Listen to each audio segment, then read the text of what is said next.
who, of course, are surging in Iowa. Let me interrupt here very quickly, Howie. The candidates taking the stage now.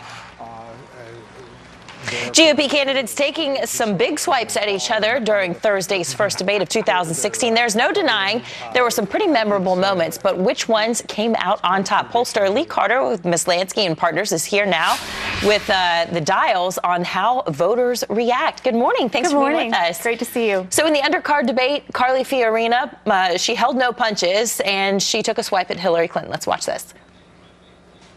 I'm not a political insider. I haven't spent my lifetime running for office. The truth is I've had and been blessed by a lot of opportunities to do a lot of things in my life. And unlike another woman in this race, I actually love spending time with my husband. And she did pretty well with the GOP and independents there, right? She sure did. I mean, it's not surprising that she did really well in that with the Republicans and the Democrats hated it. But what I think is so fascinating is how independents are tracking with Republicans on issue after issue, week after week.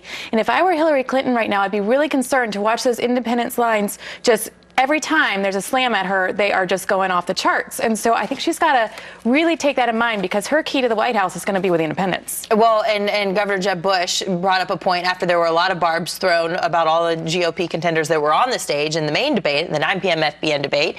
He said our real target needs to be the Democratic frontrunner. Listen to this. Everybody on the stage is better than Hillary Clinton. And I think the focus ought to be on making sure that we leave this nomination process as wild and woolly as it's going to be. This is not beanbag. These attack ads are going to be part of life. Everybody just needs to get used to it. Everybody's record's going to be scrutinized. And at the end of the day, we need to unite behind the winner so that we can defeat Hillary Clinton because she is a disaster. Yeah, then toward the end, as soon as he mentions Hillary Clinton, it goes up among the GOPs and down among the Dems. Exactly. And independents, it went up a little bit as well.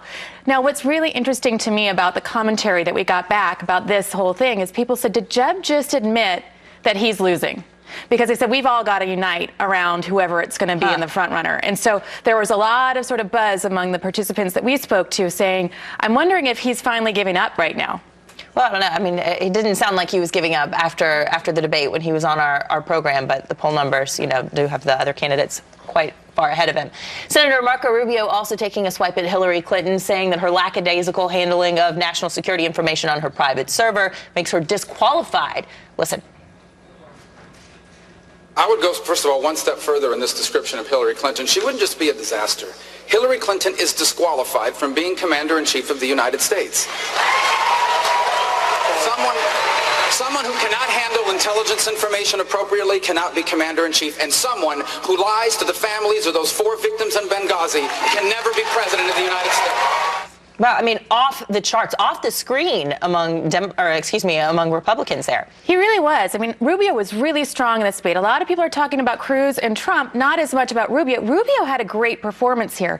And if you see how he tracked with independents, again, take a swipe at Hillary and they go up. Dems go way down, but this is really, really something that Hillary's campaign needs to take into account. She's got to start courting those independents because it's just right now they're not in her court. Yeah, and Hillary Clinton's campaign is certainly in worry mode, watching her poll number slide to a self-declared socialist, Bernie Sanders. Finally, quickly, what can the contenders take away from this dial treatment? I think the contenders need to take away that they should all be really excited that they're getting the independents in their side. I think that they should take into account, too, that going after Hillary Clinton, like Bush said, is something that really, really does resonate. Going after each other does not. Now, the other thing I would take away from this debate is Cruz really had a strong night, despite a lot of us talking about the New York issue, which is one thing.